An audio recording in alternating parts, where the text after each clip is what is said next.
जब मेरा एक्सीडेंट हुआ था ना, तो मेरी अम्मी जो सी थी, ज़ाहिर बात है माएँ परेशान तो होती हैं, लेकिन मेरी अम्मी ने मेरे लिए बहुत ज़्यादा दुआएं की, बहुत ज़्यादा। मेरी अम्मी की जो मेरे लिए तड़प थी ना, तड़प, वो समझ लें कि मेरी मोटिवेशन थी। अम्मी की दुआएं मोटिवेशन थी। बिस्मिल्लाहिर्रहमानिर्रहीम, सलातु वस्सलाम अलैका या रसूलल्लाह, सलातु वस्सलाम अलैका या हबीबल्लाह। अस्सलाम वालेकुम, कैसे मेरे प्यारे दोस्तों, उम्मीद करता हूँ आप सब खैरियत आफियत से। मैं मोहम्मद इरफान और आप देख रहे हैं मेरा YouTube channel unique vlog with Irfan. इस वक्त मेरे पास डॉक्टर नुमान साहब मौजूद हैं। डॉक्टर नुमान साहब किस तरह व्हील चेयर पर आए, किस तरह उन्होंने अपनी स्टडी को कंप्लीट किया, आज वो डॉक्टर बन गए, और डॉक्टर नुमान साहब आगे क्या करना चाहते हैं, उनका क्या ख्वाब है, तो और वो आपसे क्या डिमांड करते हैं, ये हम सारी बातें जानेंगे डॉक्टर नुमान साहब से। तो चलते हैं डॉक्टर नुमान साहब की तरफ। अस्सलाम वालेकुम। वालेकुम सलाम, थैंक यू भाईजान इंटरव्यू के लिए। डॉक्टर नुमान साहब, मुझे ये बताएं कि आप आज व्हील चेयर पे हैं, ये आपकी ज़िंदगी में ऐसा क्या वाक़या पेश आया जिसकी वजह से आप इस स्टेज पर आप आ गए?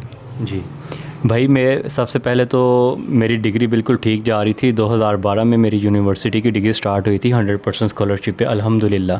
क्योंकि मैं एक गरीब घराने से हूँ। मेरे अब्बू की सब्ज़ी की दुकान है और मेरी अम्मी जो सी हैं वो सिलाई करती हैं घर में, और जिस घर में हम हैं ये मैं हमारी नानों का है जिसमें हम रहते हैं। तो इस तरह से हमारा सिस्टम चल रहा था। तो भाईजान डिग्री मेरी 100% स्कॉलरशिप पे थी और अल्हम्दुलिल्लाह बहुत अच्छी जा रही थी। तो 2015 में मेरा एक सीवियर रोड ट्रैफिक एक्सीडेंट हुआ था जिसमें मेरी 5 बोन्स फ्रैक्चर हो गई थी। एक मेरी बाजू की, 3 मेरी हाथ की और एक मेरी हिप जॉइंट की बोन फ्रैक्चर हो गई थी, जिसको हम कूल्हे की हड्डी भी कहते हैं। तो जो मेरे पहले 2 साल थे वो मेरे टोटली बेड रेस्ट थे। बेड के ऊपर ही मैं खाना खाता था, बेड के ऊपर ही मैं वॉशरूम करता था, इवन के बेड के ऊपर मेरी हर चीज़ की एक्टिविटी थी। तो मैंने जल्दी ठीक हो जाना था, लेकिन मेरे साथ ट्रेजेडी ये हुई कि जब मेरा एक्सीडेंट हुआ था ना, तब डॉक्टर्स ने मेरी टांग के अंदर रोड्स डाल दिए थे। उन रोड्स को हम एक्सटर्नल फिक्सेटर बोलते हैं। उन रोड्स से क्या हुआ कि मेरी जो हिप जॉइंट की जो बोन थी ना, कूल्हे की हड्डी, वो ठीक होने की बजाय वो दोबारा ज़्यादा इन्फेक्टेड होना शुरू हो गया। उसको इन्फेक्शन लग गया था, MRSA इन्फेक्शन का नाम है। आप लोग उसको ज़रूर सर्च करिएगा। वो इतना सवीयर होता है, वो आपकी सारी बोन ख़राब कर देता है। तो उससे इरफान भाई नुकसान ये हुआ कि मेरी बोन जो सी थी वो सारी इन्फेक्टेड हो गई। डॉक्टर्स ने कहा अगर आपको दोबारा से अपनी ज़िंदगी बचानी है तो आपको ये बोन कटवानी पड़ेगी। तो वो जो लम्हा था ना मेरी ज़िंदगी का, मतलब मैं बिल्कुल सोचा हुआ था कि मैं दोबारा से ठीक हो जाऊंगा, नॉर्मल चलूँगा, सब कुछ होगा। लेकिन जब डॉक्टर्स ने ये कहा ना, तो वो लम्हा बड़ा मेरा, समझ लें कि मैं बता नहीं सकता कि वो कैसे मैंने उस लम्हे को बर्दाश्त किया। लेकिन अल्लाह का शुक्र अदा किया कि चलो मेरी ज़िंदगी तो बच रही। फिर डॉक्टर्स ने मेरी टांग को काट दिया था हिप जॉइंट की बोन से। उसकी वजह से मेरी टांग जो सी है वो तकरीबन 5 इंच शॉर्ट हो चुकी है। आप ये जैसा कि आप बता रहे हैं, मैं तकरीबन 2 से ज़्यादा अरसा मैं बेड रेस्ट रहा हूँ, तो आपने किस चीज़ का आपको मोटिवेट किया जिस वजह से आपने स्टडी को दोबारा कंटिन्यू किया और आपने स्टडी स्टार्ट कर दी? जी, जब मेरा एक्सीडेंट हुआ था ना, तो मेरी अम्मी जो सी थी, ज़ाहिर बात है माएँ परेशान तो होती हैं, लेकिन मेरी अम्मी ने मेरे लिए बहुत ज़्यादा दुआएं की, बहुत ज़्यादा। मेरी अम्मी की जो मेरे लिए तड़प थी ना, तड़प, वो समझ लें कि मेरी मोटिवेशन थी। अम्मी की दुआएं मोटिवेशन थी। वो मैं बेड पे जब आ गया ना, टोटली तौर पर बेड पे ही होता था। इवन कि मेरी अम्मी भी मुझे वॉशरूम तक करवाती थी। ये भी टाइम आ गया था बीच में। लेकिन बच्चों के लिए, माओं के लिए तो बच्चे जो उनसे होते हैं वो जिगर का टुकड़ा ही होते हैं, जितने भी बड़े हो जाएँ। तो अम्मी का मुझे वॉशरूम करवाना, अम्मी की दुआएं, अम्मी की तड़प। फिर बहुत से दोस्तों ने मेरा साथ छोड़ दिया। मैं उनसे बात करता था लेकिन वो बात नहीं करते थे। उन्होंने मुझे बिल्कुल राब्ता ख़त्म कर दिया। तो उन्होंने मुझे डिग्रेड किया मैं, लेकिन फिर उनका मुझे साथ छोड़ जाना, उस चीज़ की भी मुझे मोटिवेशन मिली कि इंशाल्लाह ताला मैं दोबारा ठीक हो जाऊंगा। तो अम्मी की दुआएं, तड़प, दोस्तों का साथ छोड़ना, उससे मोटिवेशन लेना, ये सब चीज़ें मिलके इन चीज़ों ने मुझे मोटिवेट किया। तो मैंने कहा कि इंशाल्लाह ताला एक वक्त आएगा कि मैं दोबारा से इंशाल्लाह अपनी डिग्री को कंटिन्यू करूँगा और मैं अपनी डिग्री कंप्लीट करूँगा। तो इन चीज़ों ने मुझे मोटिवेट किया, बहुत ज़्यादा मोटिवेट किया। आप जिस तरह बता रहे हैं कि मेरी 5 बोन्स फ्रैक्चर हो गई, उसका काफ़ी महंगा इलाज होता है, तो फिर आपने वो इलाज किस तरह करवाया? हाँ जी, वो इस तरह से मैंने आपको सारी कंडीशन बताई ना घर की। इवन कि हमें राशन तक कोई लेके देता है, इस तरह से हमारे हालात हैं। और घर जो है नानों का है हमारी, जिसमें हम रहते हैं। तो मैं ट्रीटमेंट तो करवा ही नहीं सकता था। मेरा केस इतना ख़राब हो रहा था, इतना महंगा ट्रीटमेंट था। तो मैंने सोशल मीडिया कैंपेन चलाई थी, आप लोगों ने मुझे सपोर्ट किया था। आज मैं आप सबके सामने बैठा हूँ अल्हम्दुलिल्लाह बेहतर हो के। तो मुझे लोगों ने सपोर्ट किया था, मेरा साथ दिया था, मेरा ट्रीटमेंट हो पाया था, उसकी वजह से मैं बेहतर हुआ, मैं अपनी डिग्री कंप्लीट कर दी। तो आज मैं ऑन एयर उन सब का शुक्रिया अदा करना चाहता हूँ जिन ने मुझे सपोर्ट किया था। बहुत बहुत शुक्रिया आपका मुझे ट्रीटमेंट में सपोर्ट करने के लिए। अल्लाह ताला की मदद से और आपकी सपोर्ट से आज अल्हम्दुलिल्लाह मैं बेहतर होके आपके सामने बैठा हूँ, डॉक्टर बन के बैठा हूँ। तो सारा क्रेडिट आप लोगों को जाता है। और मेरे पंजाब कॉलेज के कुछ दोस्त थे, उन्होंने भी मुझे सपोर्ट किया था, उनका भी शुक्रिया। तो इस तरह से मेरा ट्रीटमेंट हुआ था। आपको ये डॉक्टर बनने का ख्याल क्यों आया? किस वजह से आप डॉक्टर बनने का कि मैं डॉक्टर ही बनूंगा, ये आप क्या चीज़, इसमें कोई मकसद था या कोई वैसे आपका कोई शौक़ था? जी भाई, ये समझ लें कि मेरा पैशन था। अच्छा। अम्मी का ख्वाब था।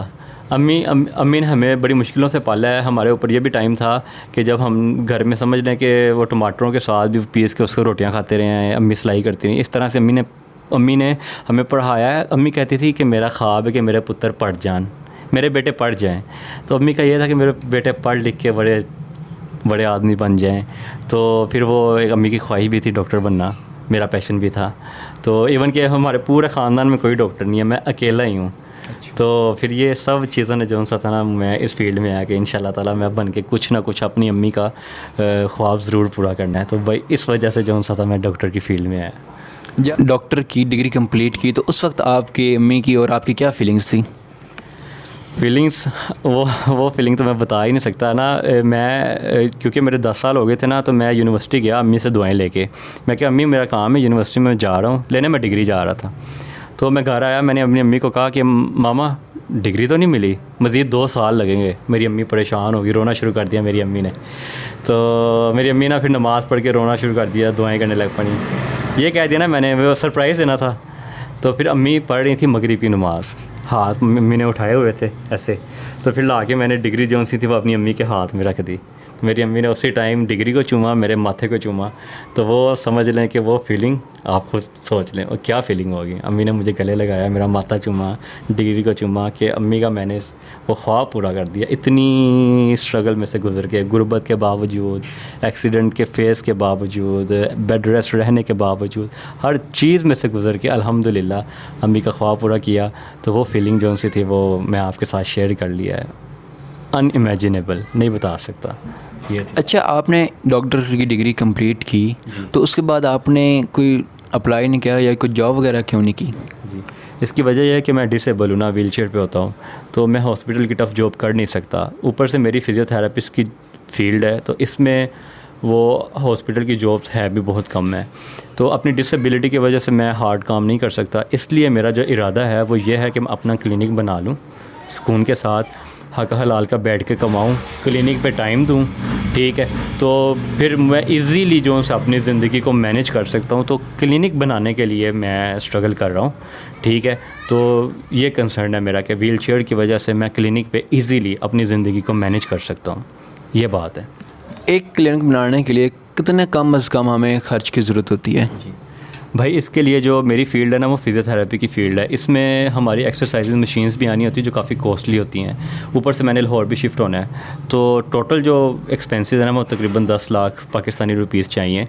वो इस तरह से कि एक्सरसाइज मशीन्स भी लेनी है, जो जगह लेनी है उसका रेंट, एडवांस, फिर सामान, फिर मैंने लाहौर शिफ्ट भी होना है तो उसका भी जगह का रेंट और एडवांस वगैरह, तो सब कुछ मिला के अगर मेरा 10 हो जाता है ना, 10 लाख का रेंज हो जाता है, तो मैं ईज़िली अपनी ज़िंदगी को बहुत अच्छे तरीके से मैनेज कर सकता हूँ। तो आप हमारे व्यूअर्स को क्या पैगाम देना चाहेंगे? जी, मैं पैगाम इनको ये देना चाहूँगा कि सबसे पहले तो आप लोग कभी भी ज़िंदगी में अल्लाह ताला से शिकवा मत करें, कभी भी मत करें, मायूस मत हों। इवन कि मैं बेड रेस्ट पे था, मैं इतनी सवियर कंडीशन थी मेरी, मैं अल्लाह ताला का शुक्र ही अदा किया हमेशा और अल्लाह ताला से हमेशा अपना अच्छा नसीब मांगा। तो आप अल्लाह ताला से हर टाइम अपना अच्छा नसीब मांगा करें, इसकी दुआ किया करें, पीछे पड़ जाएं आप इस दुआ के।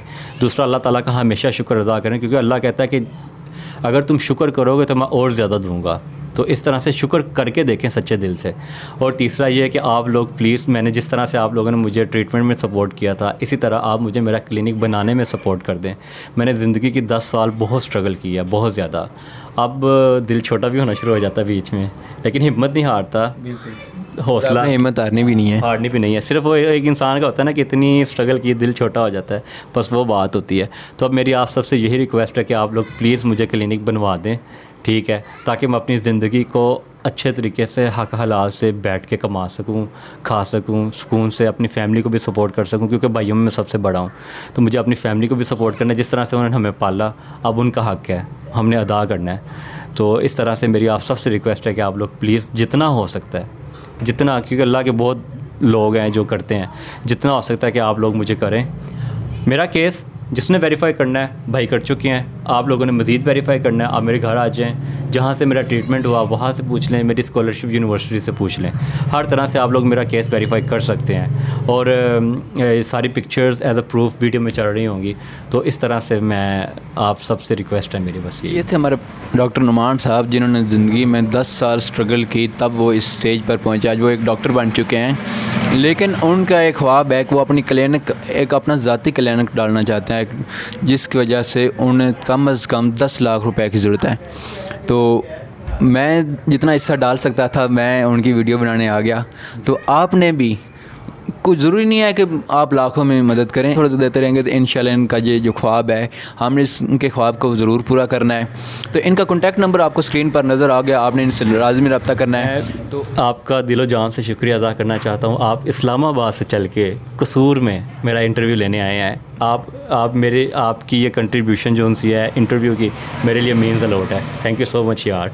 इंशाल्लाह ताला अब आपकी वीडियो देख के, जिस तरह आपने इतना मेरे साथ किया इस्लामाबाद से कसूर है, तो इंशाल्लाह ताला अब लोग भी देखेंगे और इंशाल्लाह ताला वो भी कंट्रीब्यूट ज़रूर करेंगे इंशाल्लाह ताला। थैंक यू सो मच भाई।